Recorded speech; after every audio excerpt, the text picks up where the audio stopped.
Welcome back everybody to the No Dust, No Worries Hearthstone budget laddering experience. So let's just hop right back into it.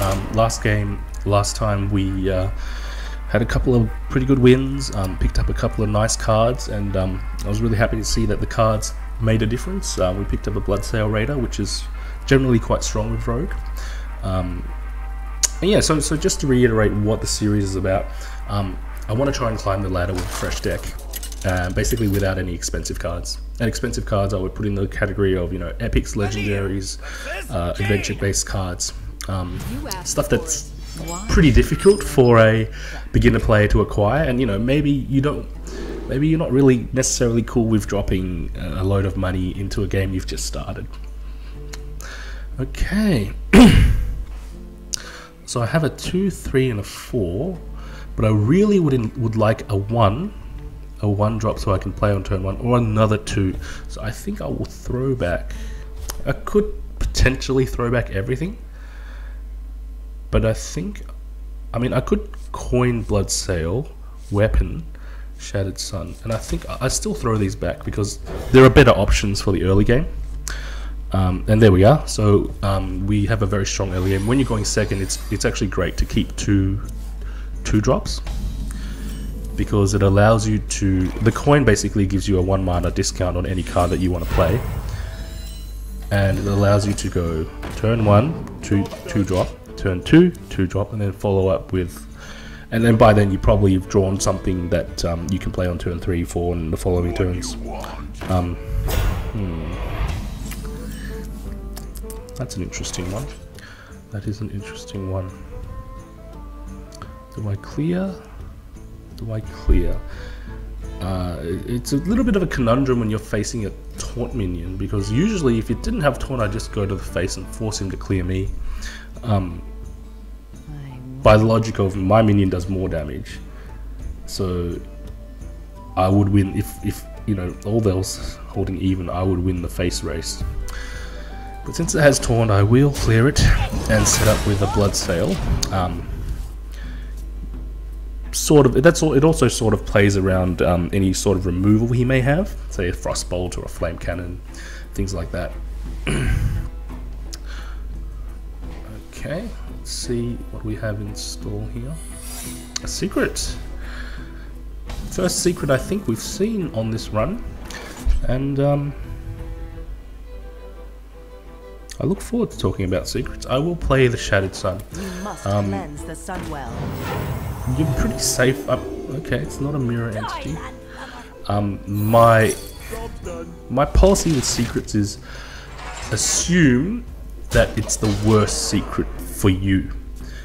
And usually the worst secrets for you are mirror entity, because it copies the card that you play, or something like effigy, or possibly when you get into really specific decks, things like Ice Block. But I tend to assume that mirror entity is the worst, and it usually works out. If you assume mirror entity is the worst and you play assuming that it will be mirror entity, I think things tend to work out that way. But we'll have to see about that. Okay, I think that I will clear the bear with my weapon, because doing so allows me to deal 6 damage to face. I could definitely have run the Bloodsail in, but I like expending my health as a resource when it's not really important for me to have high health. The opponent's not pressuring me at all, so I have the luxury of using my health as a resource. Whereas if, say, I had taken a ton of damage before the bear came down, I probably would have used a minion. So that's something always to keep in mind, especially against classes that can do a lot of burst damage.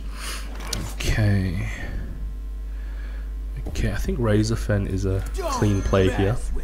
Again, I'm assuming mirror entity, and we would be correct there. And yep, I will clear that, and it quite conveniently sets us up with a fresh weapon for next turn, should we want to deadly poison up. And we're looking pretty strong here. We've got a lot of presence on the board. We might be weak to something like Flame Strike, which means that I should probably refrain from developing too much onto the board next turn. But I'll have to analyze his line of play to see. Okay. Now that line of play suggests to me that he doesn't have Flame Strike. It suggests to me that he's sort of playing it out of desperation, because if he did have Flame Strike, you would just hold on and play it next turn, or you'd play a minion and Flame Strike next turn and kill all of these, you know, little pesky minions, two attack, 3 attack minions with low health.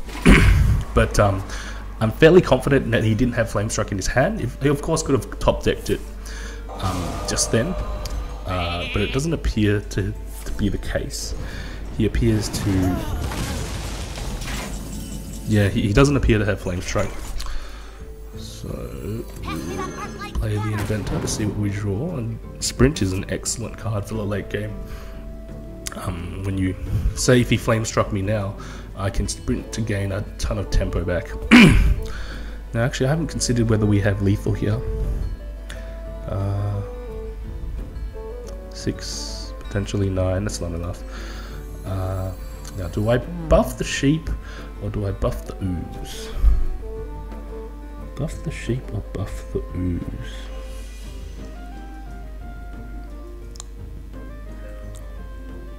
If I buff the ooze, the sheep is a little bit ineffectual, but if you buff the sheep, you sort of create 2 targets that are sort of dangerous. I think I will buff the sheep. And I will run in with my weapon. Or perhaps I'm just not thinking straight. My usual policy with applying buffs to minions is, if you have something that they probably want to clear, and they, you know, at the stage, if they probably want to clear it already, you should probably buff something else. That's sort of my policy. Again, this is a pretty straightforward sprint turn to set up for strong plays on our 9 mana. And sprint there you can see, sprint ends up doing a ton of work. And we actually have lethal next turn with the Deadly Poison and the Storm Pike Commando, dealing 5 damage, assuming he doesn't do that. But can we still? Do we still have? We still have lethal with sap. Lethal with sap. Sap. Well, okay. Let's see. This is weapon up. Deadly is 3. That's 8. 3 plus 5 is 8. I'd need 10 mana. I need 10 mana to do it. I think I still sap. And yeah, I will play the Storm Pike. Hold on, what am I doing? I forgot that I sort of played under the assumption that he would clear the Voodoo Doctor. I was calculating lethal from an empty board, but yeah, we have a fairly straightforward easy lethal because the Voodoo Doctor was left alive. Okay, so we caught another win, and I think we've reached rank 20 with a 69% win rate, which is pretty good, but I don't expect that to continue. All right, let's queue up again. All right, Shaman. And I really expect the opponents and decks that we're going to start facing up, I really expect our opponents to start being at another level, because once you reach rank 20, you know, it's possible to drop down from higher ranks to rank 20, but you can't drop down to rank 21, 22, 23, things like that. So you really can really encounter basically anything at this level. 2 backstabs. Do I want 2 backstabs? What would a shaman have that I would want to backstab? I'm definitely keeping 1. My question is, do I want 2? Would 2 slow me down too much? He'd play a totem golem, possibly, a knife juggler, possibly, if he's aggressive. I will keep 1, and then I can go.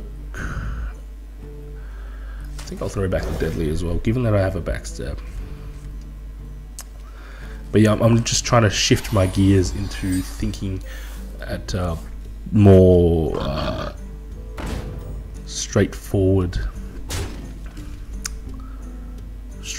laddering level now, because at rank 20 everything changes. I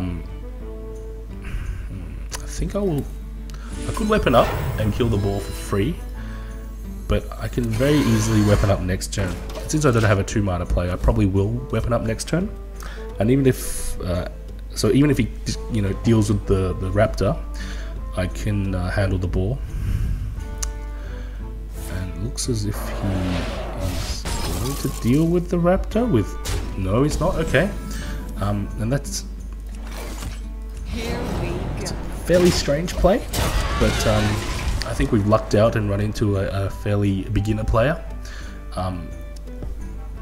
Now, Frost Shock is actually a card that's quite interesting. There are a certain subset of cards in Hearthstone that basically see zero play, and I'm really interested in seeing what their potential is, and that's really part of my. We got really lucky there. The best totem for him to random into for us, for our purposes, is the 1/1, since my weapon handles it very cleanly. So going back to cards like Frost Shock, they see so little constructed play. They have such a small presence in the quote-unquote meta decks that people tend to like running, because they're popular, they're played by the popular streamers, they see a lot of they have a strong presence at tournaments. But I'm really interested in seeing how you can incorporate things like freeze into a shaman, because no one's really ever done that before. I don't think, through my entire time watching Hearthstone, other streamers and tournaments, I don't think I've ever seen a Frost Shock played that was in the deck. It's probably possible now to have Frost Shocks that come from things such as Spell Slingers. Actually, I should wait here. Do I want to develop the Assassins? Because the Assassins gives me... See here, I think the Assassins is actually a little bit slower than the Stormpike.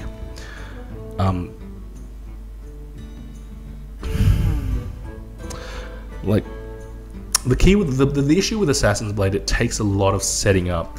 You usually don't have the luxury of playing something as slow as this on turn 5, but I will take the opportunity to do so, and hopefully that will pay off in the future, since now I represent a lot of damage on the board. With just these 2 minions, I have 2, 4, 7 damage on the board, and that's quite a lot to deal with, even if he drops something like a Fire Elemental, which is the turn 6 Shaman play.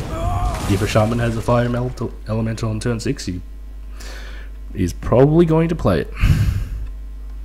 And so, we have quite a tidy play now with Deadly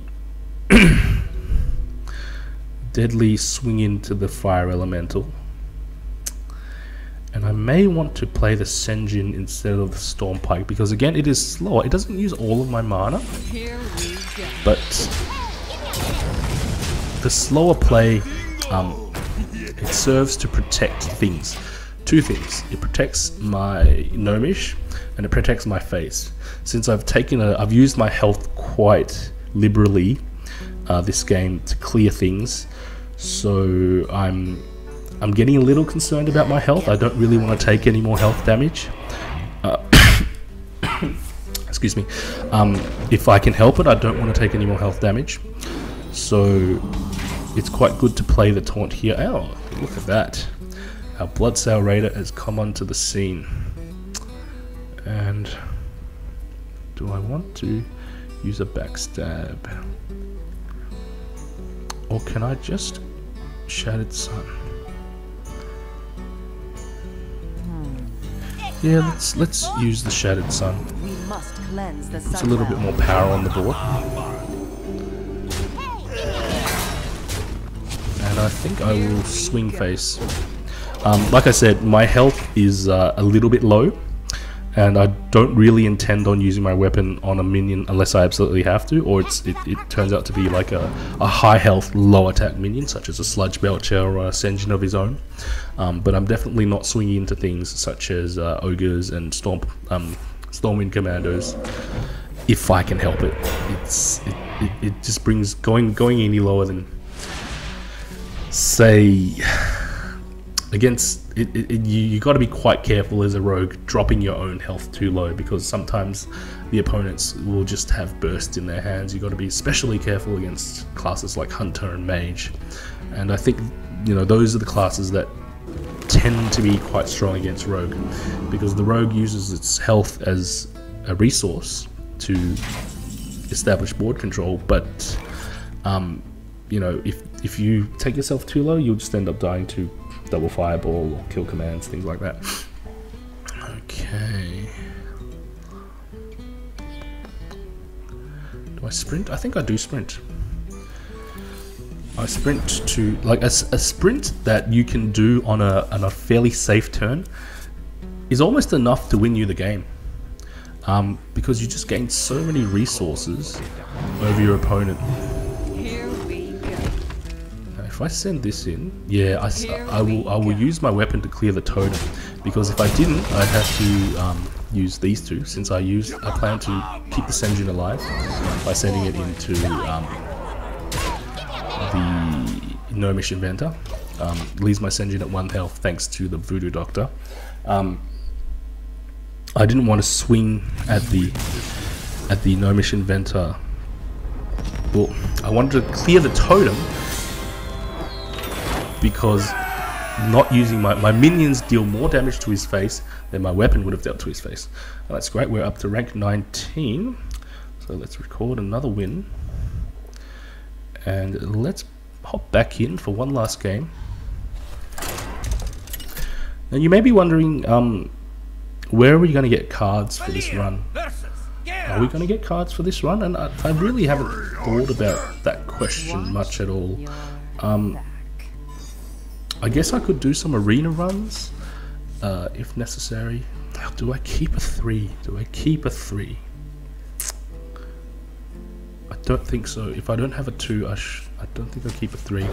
And on the subject of whether you keep a 3, I am planning to do a quote-unquote educational video on, because I'm quite a fan of things such as statistics and probability.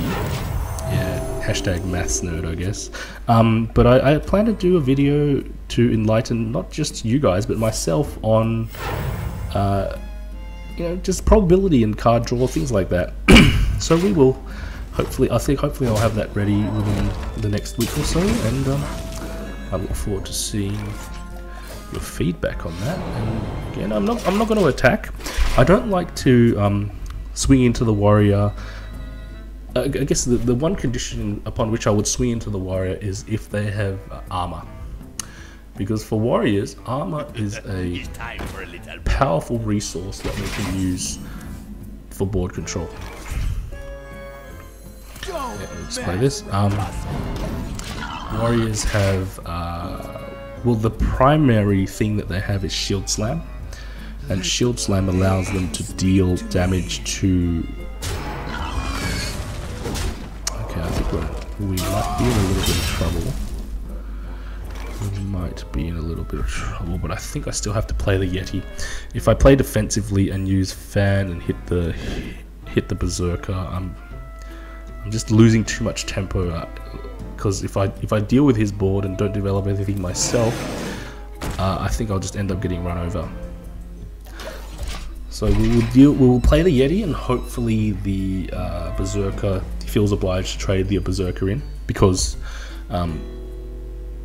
the Acolyte is vulnerable to the Yeti. My Yeti clears it for free, and I definitely think what he's done here, well, I haven't seen the end of his turn, but seeing from what he's done here, it feels like a little bit of a questionable play. But let's see what he does with the rest of his mana. Okay, so he's going to use his weapon to deal with the Yeti, which is fine. But it sort of cost him 1.5 cards to do. Like, he used the Heroic Strike, which is 1 card, and 1 charge of his. I think I will swing this turn because I'll play this on 6 and then 7. No, maybe not.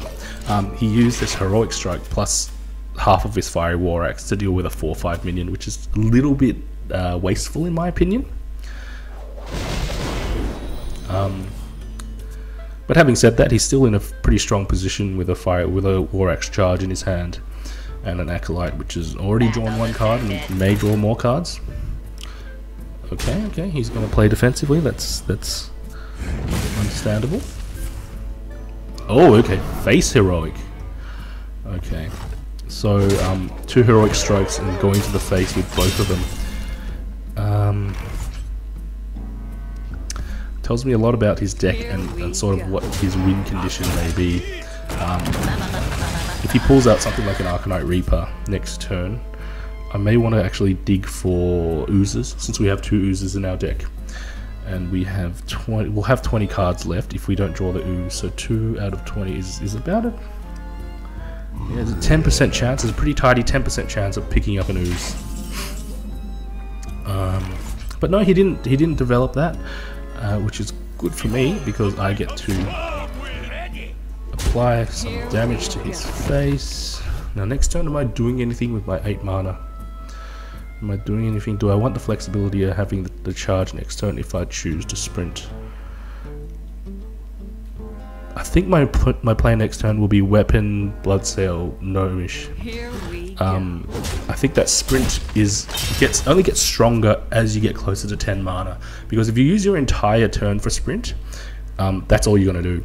But if you sprint into something that costs 0, 1, 2 or 3, and there's a pretty good chance with rogues, since you have backstabs and deadly poisons and things like that, you can actually do quite a lot of work after the sprint.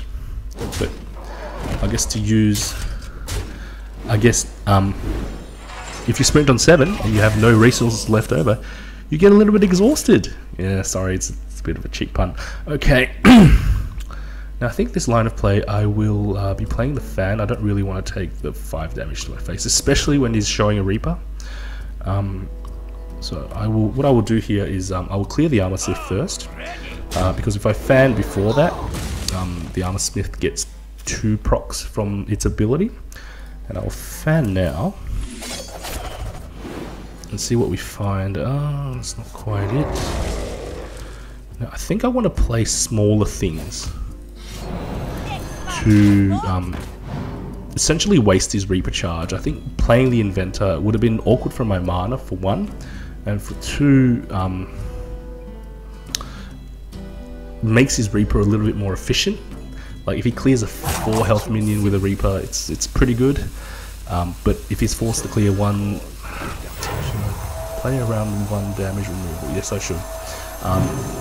If he's forced to use his Reaper to clear smaller minions, basically he's forced to lose value on the weapon, or he might well just go face, since I'm feeling a face deck. Oh wow, okay, it's definitely a face deck. Okay, our warrior friend has picked up a very convenient legendary. It's always really fun to pick up a legendary. What do I have in this deck that helps me deal with Gramash? A sap will help. If I can sprint into sap, I can sprint into deadly poison if I have to.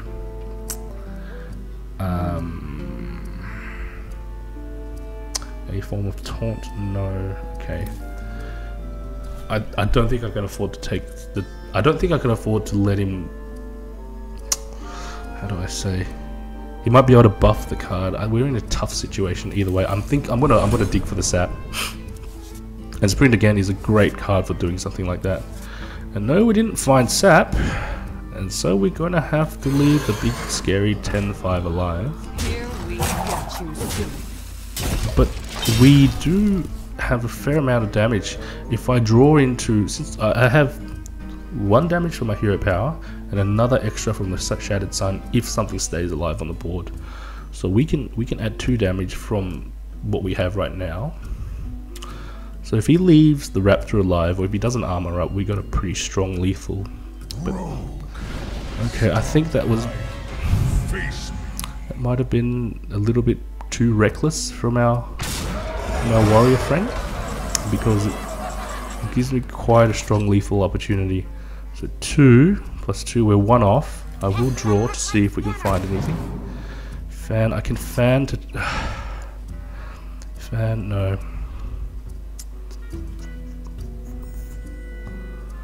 What I will do... So I'm definitely doing this, since we don't have lethal. And I will develop a load of small things. One of the best things to do against decks that have really big minions is to build up a whole bunch of small minions, because each minion can only attack once per turn. So if you have a whole load of small things, most of the time they can only clear one at a time, and it helps you put a lot of pressure on the deck. Wow, okay. That's an interesting card for him to Nefarian, but it's still okay. That's a lot of resources spent. Okay. Do I still have my? I still have my Assassin's Blade.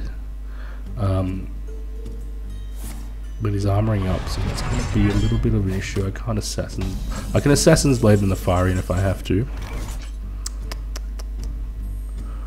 Or I think what I do is I Assassin's Blade his face, and I develop a bunch of minions, a bunch of annoying minions. Do I want to fan?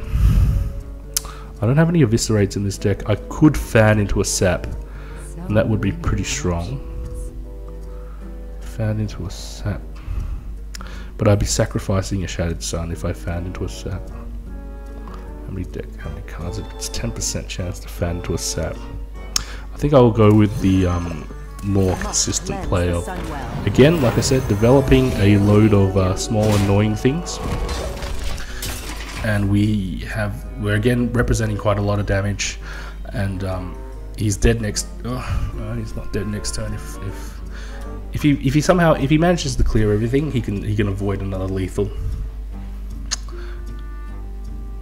But we're seeing a fair amount of removal. But Control Warriors, I guess the hallmark of Control Warriors is you have a load of removal, early game removal, and you play just big minion after big minion after big minion.